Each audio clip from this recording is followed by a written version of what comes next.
welcome to episode 64 of Unqualified Game Chat.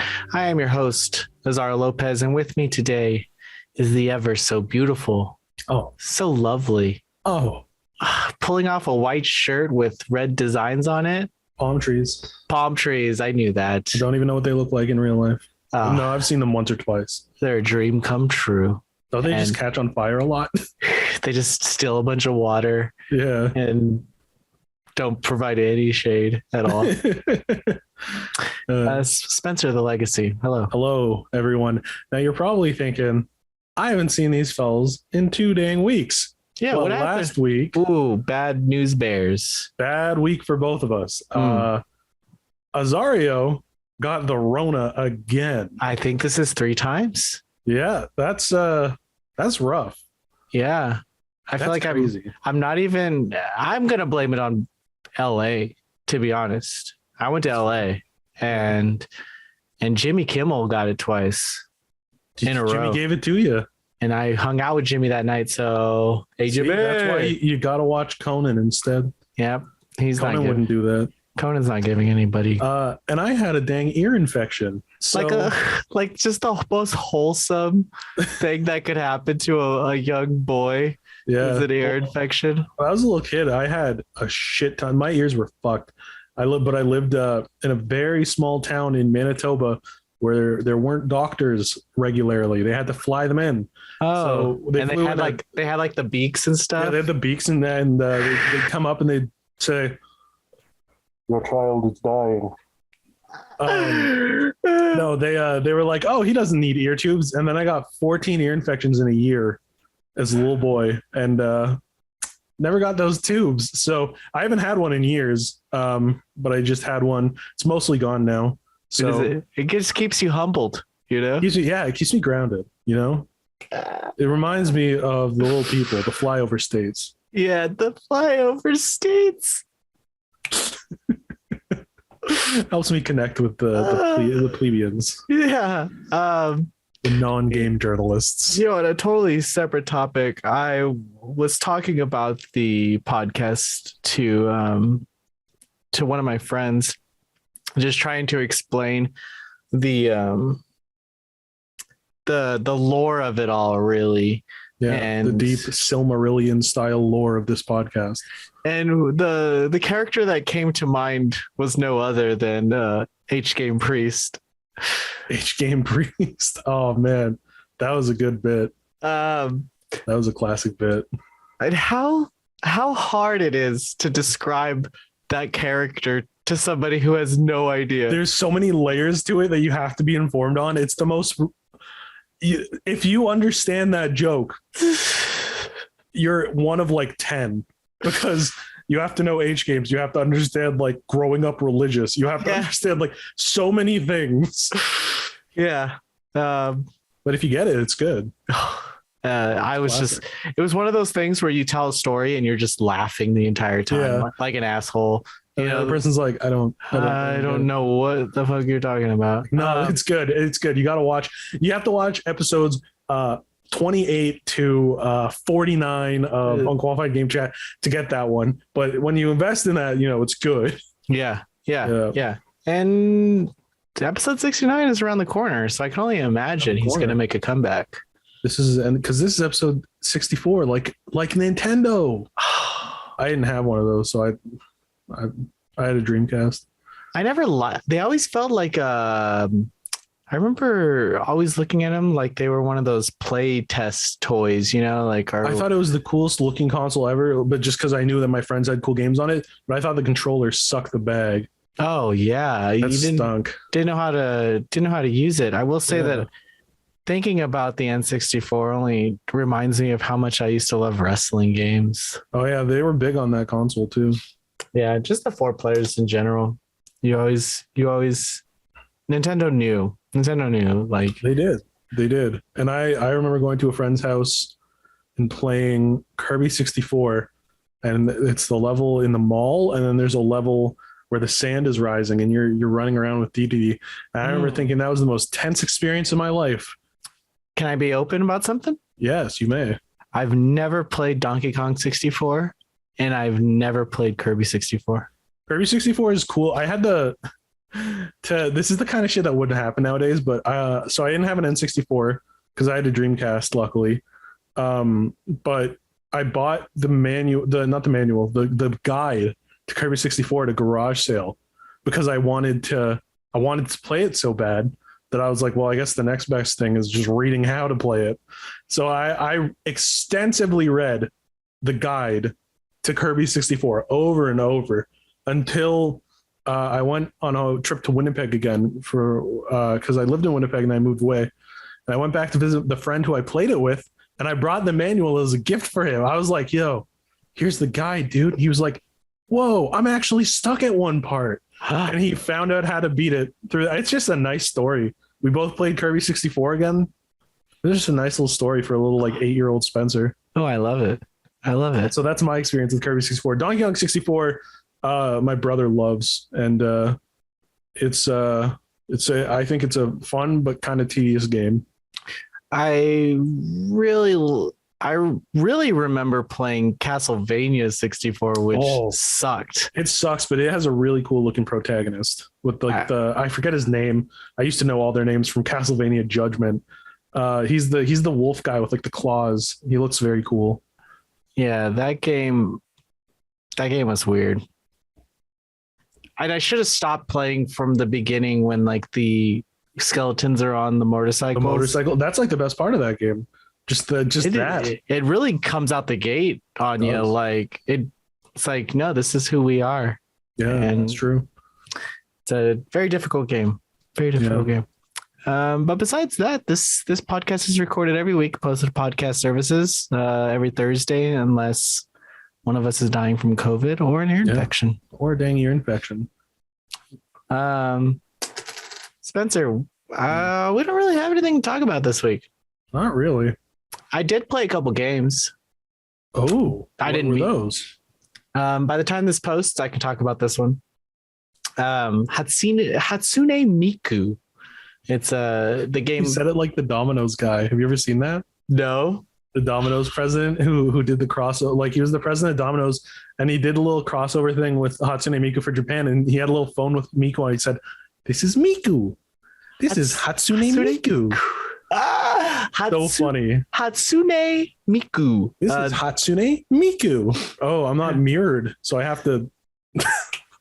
I just noticed I turned this off the mirroring for something for work. And now this is weird. We're all backwards. It's weird. I don't like this. The game's called Hatsune Miku Project Diva Megamix Plus. It's a Steam exclusive game.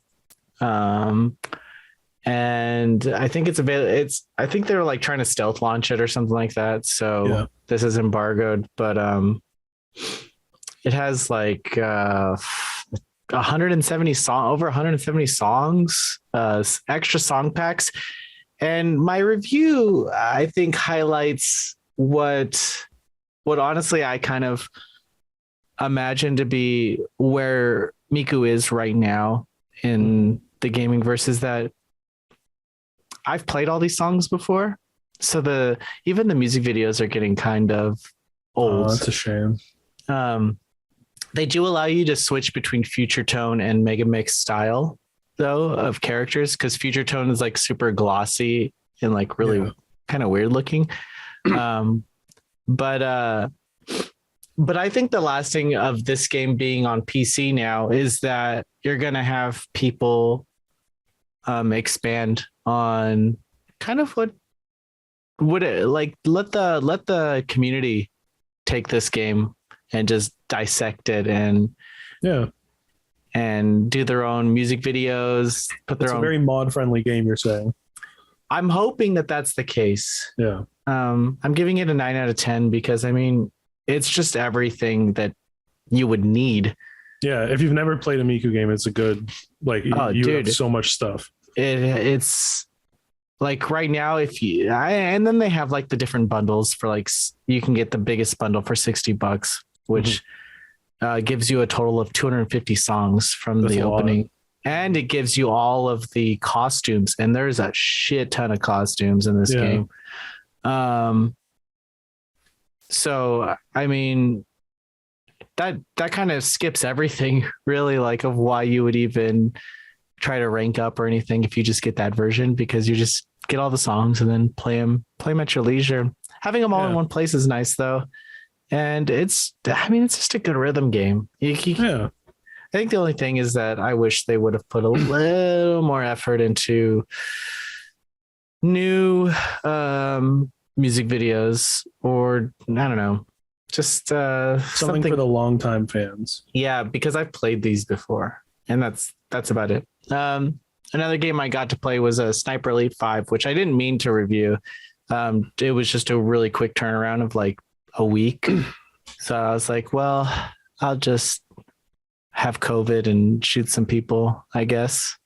There was a really funny story with that game where Azario was like, hey, can you do the editing and voice for this? You probably don't need to edit it. It's pretty well written or something like that. And I was like, oh, okay. I don't know who wrote it. They click it. Azario wrote it. I never say it either. I never say that. I don't like, you probably won't have to really edit it. I didn't have to edit anything. So he was right. I just thought it was really funny. Yeah, I'll do my own editing. Thank you very much. Yeah, very well, very well. People kind of knock my reviews sometimes. Like when I approach a review, I try and tell a story in there somewhere of like my journey with the game. Oh, I always do that in the opening paragraph so people can go, okay, he's never played this series. I will keep that in mind while I read this. Or oh, he's a huge fan. I will keep that in mind while I read, that kind of thing. Yeah. Yeah, I don't like to make it overly complicated, and I like to keep it because in my head, you already know if you're going to buy a game or not. Mm-hmm. There's nothing that I could probably do to convince you otherwise. If you know you're going to buy the game, you know you're going to buy the game. If you're on the edge and you need a general outline and some of my personal thoughts, then I think that's where my reviews come in handy. But they are very straightforward. I think I try not to make them too complicated, and I try not to. I love your style, brother. Yeah, it works well. Yeah, there's some writers on the website like Jared, who I sometimes really am envious of the way that he. Oh, I thought you were gonna start shit talking writers. No. I was like, my eyes widened first. I thought you were gonna be like, there's some writers who don't quite get it. No, I was like, Jared, oh shit. Jared's kind of an underrated writer at Noisy Pixel, I would say. Bit of a Jared head. Yeah, big of a Jared head, and he. I don't know. I just really like his approach. It's different. Colin recently put out a Stanley Parable Ultra Deluxe review. I read that. And the video was pretty funny, very entertaining. So if you haven't seen that video review, check it out. So yeah, I got to review Sniper Elite 5 and it was fun. It reminded me a lot of Hitman, without the budget, I guess. Janky Hitman. Yeah, I'm glad for that series. You know, it's such a AA series that kind of, and those are few and far between now. Yeah. Did you get to play anything? I did. First, since my last podcast, I got that dang Lego Star Wars Platinum. You got it. I got Congratulations. Took a lot of time. Took a lot of work. Did you have to use a guide? No. Wow. Because you unlock like things that show you where everything is. So it's easy. Yeah. And then I started, because that was one big game out of the way. So on one hand, I'm getting some trophies in some games because at my new workplace, I was like, oh, you guys like getting trophies? And they were like, yeah. And I was like, oh, cool. Let's compare.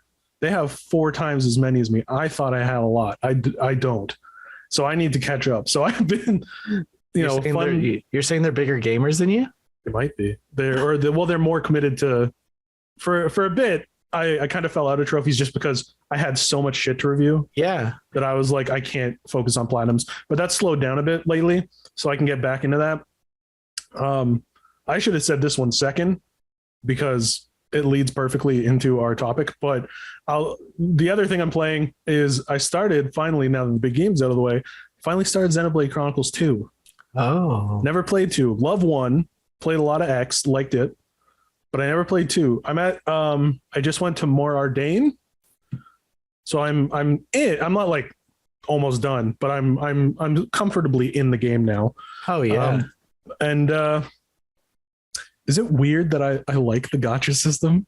I'm like, oh, an excuse to waste my life on gacha without paying money. I get to do a bunch of pulls for free. It is.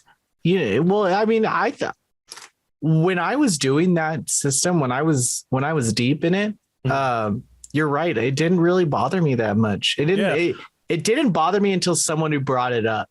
Like, I can get you're collecting them all. That sucks. Or if you really want one specifically, like I think everyone wants Cosmos. Yeah, that sucks. But I like the excitement of being like, oh, it's gonna be a rare blade. I haven't seen most of the rare blades, so I'm like, oh, that's a sick design. Whoa, that's so cool. Yeah. So I'm enjoying that. I'm enjoying the whole game. I think I get why people would hate the dub because there are some moments that the acting isn't quite there, but I find cheesy. It really charming. Yeah, I liked it too. I really like it. And I'm just having a great time with the game. I'm really enjoying it. It's a cool game. The gameplay systems are complicated. I feel like I need a thesis to play this game. I need a major in something. Oh yeah. The battle system, the battle system has so much stupid depth to it. So much shit.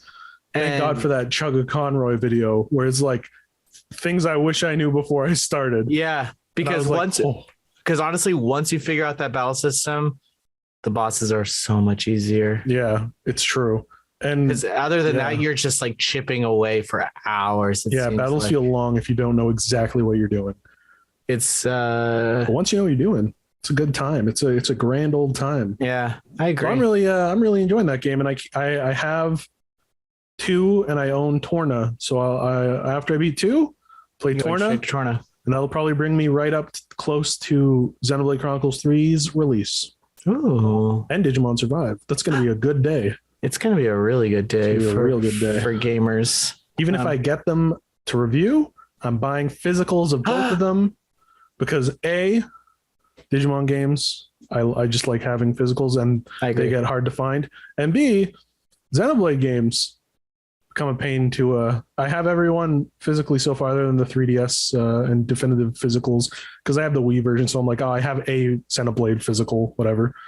I bought it just because there's not many new 3DS games. So. Yeah, I didn't have a new 3DS, so I at the time I was in college, I was like, I can't buy this just as a shelf decoration for $60 or whatever it is in Canada. Yeah, I used to be really into like IGN podcasts back then too. Mm-hmm. And I remember the Nintendo IGN podcast was just like saying how great it is. And I was like, well, fuck FOMO, Yeah, exactly. So I went out and got one.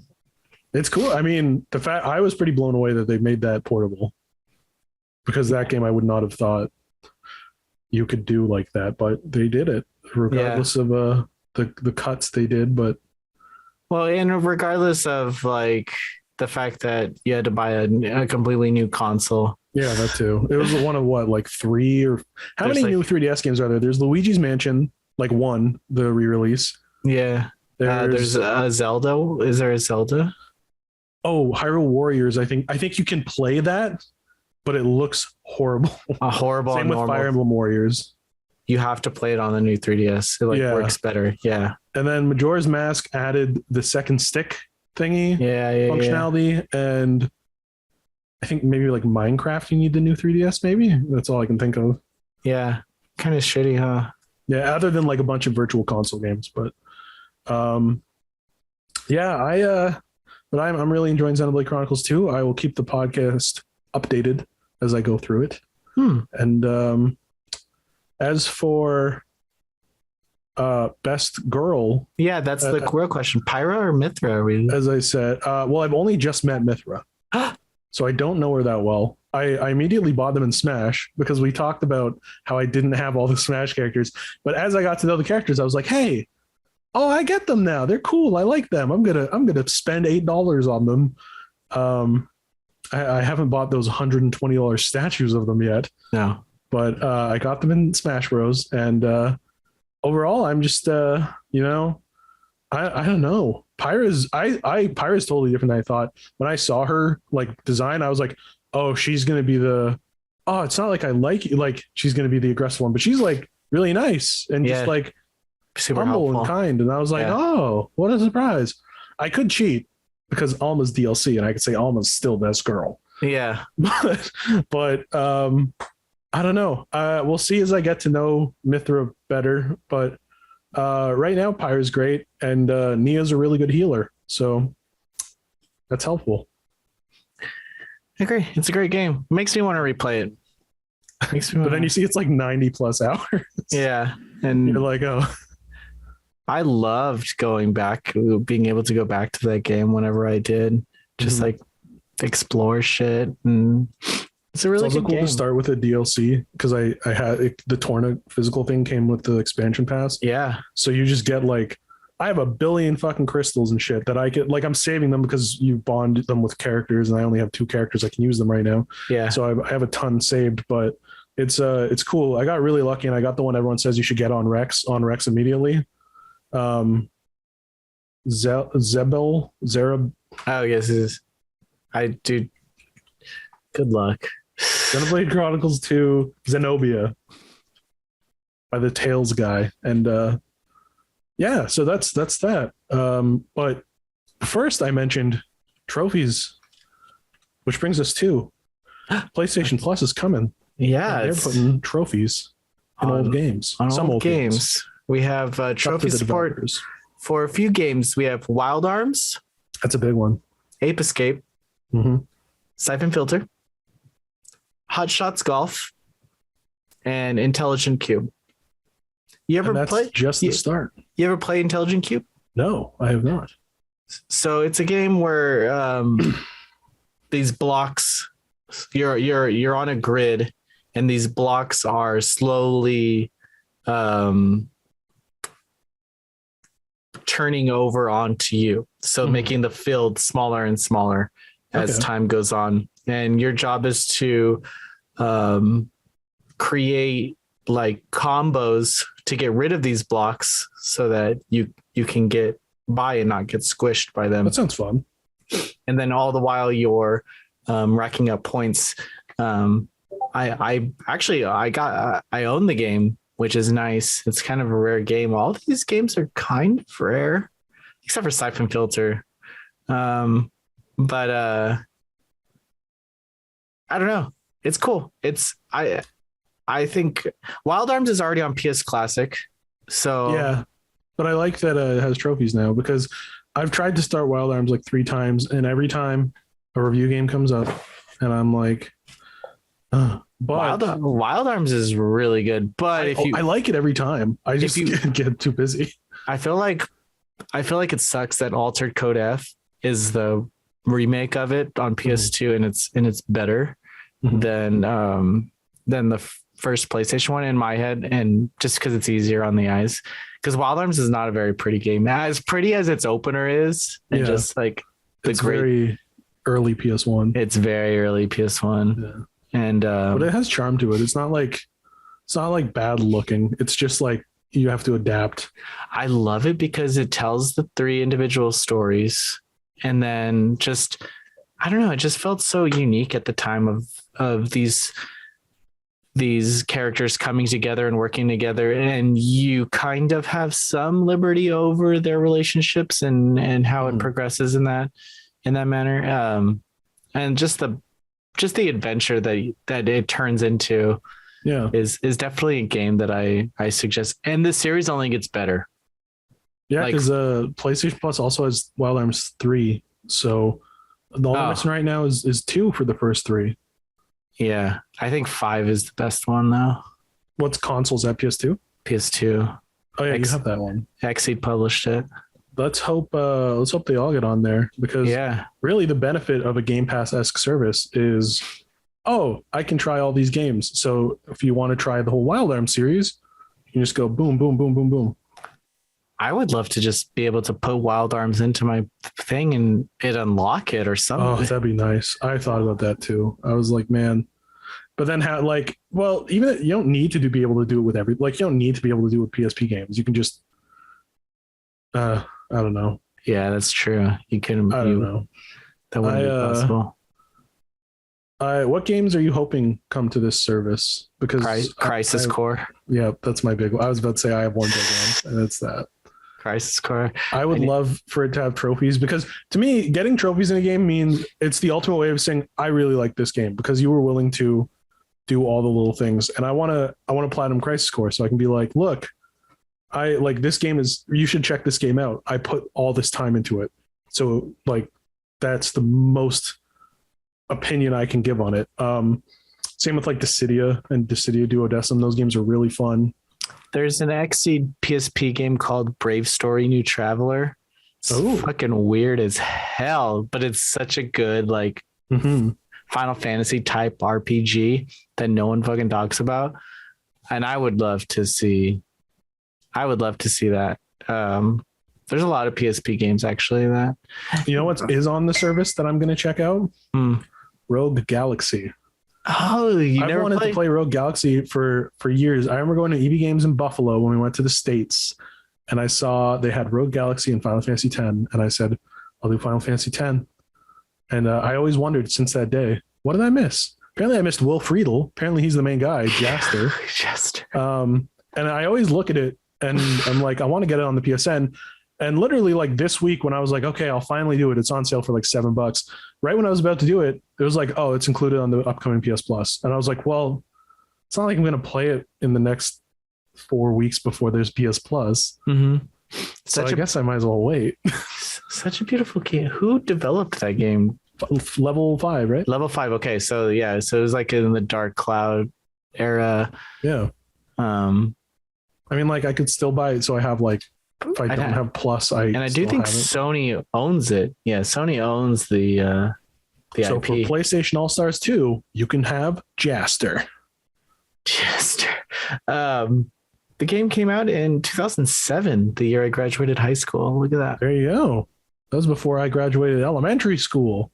And I remember like it was like there was like a kind of cool battle with Rogue Galaxy where it was Dragon Quest 8.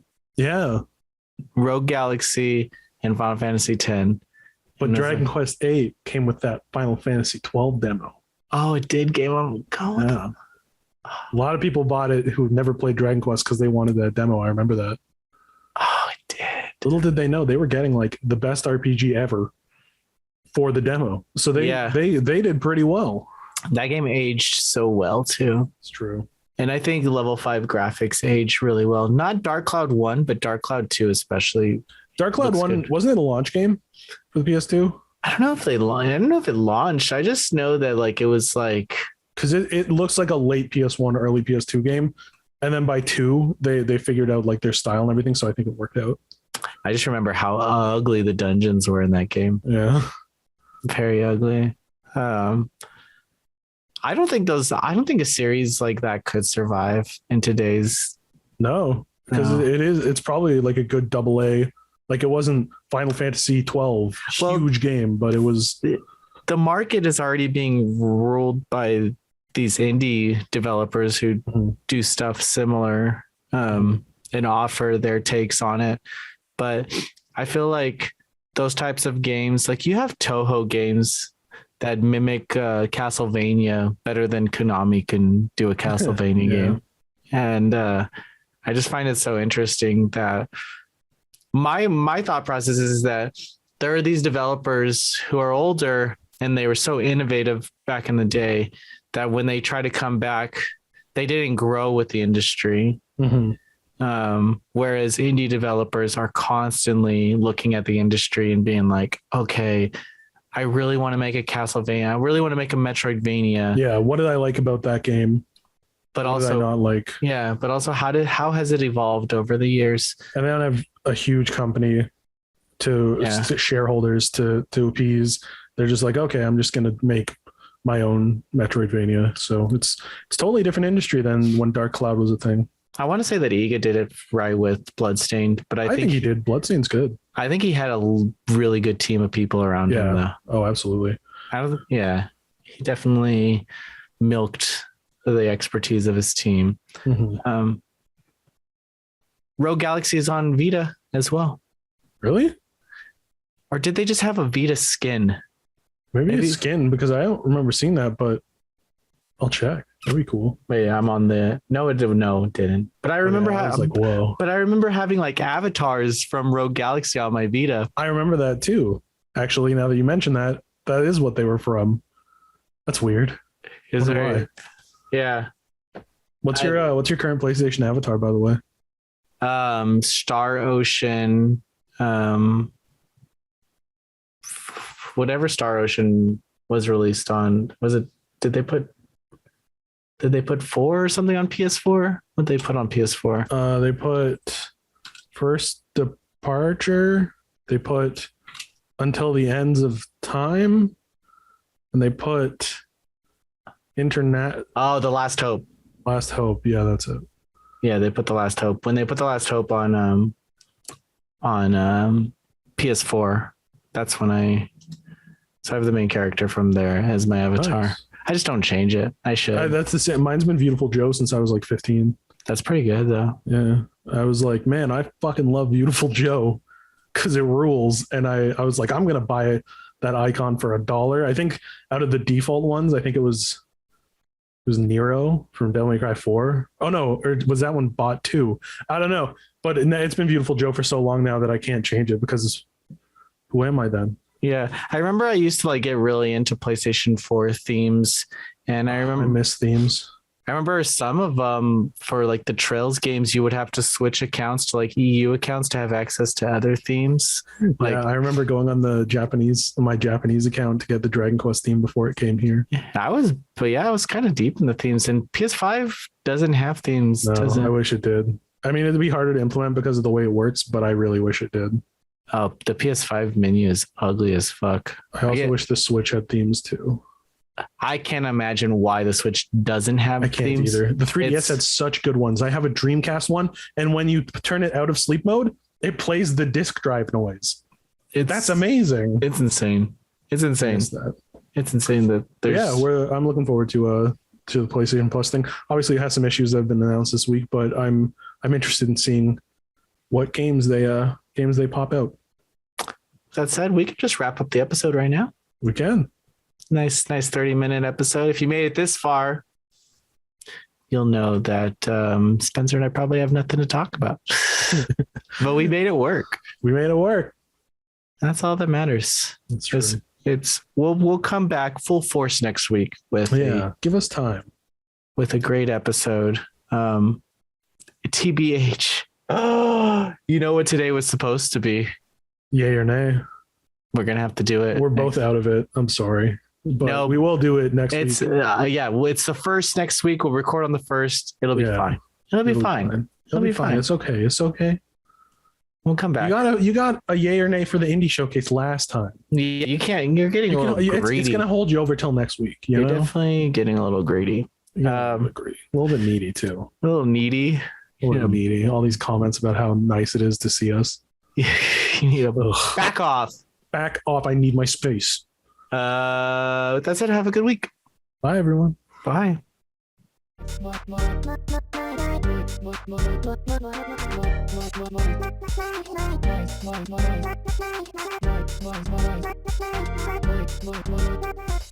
Noisy Pixel.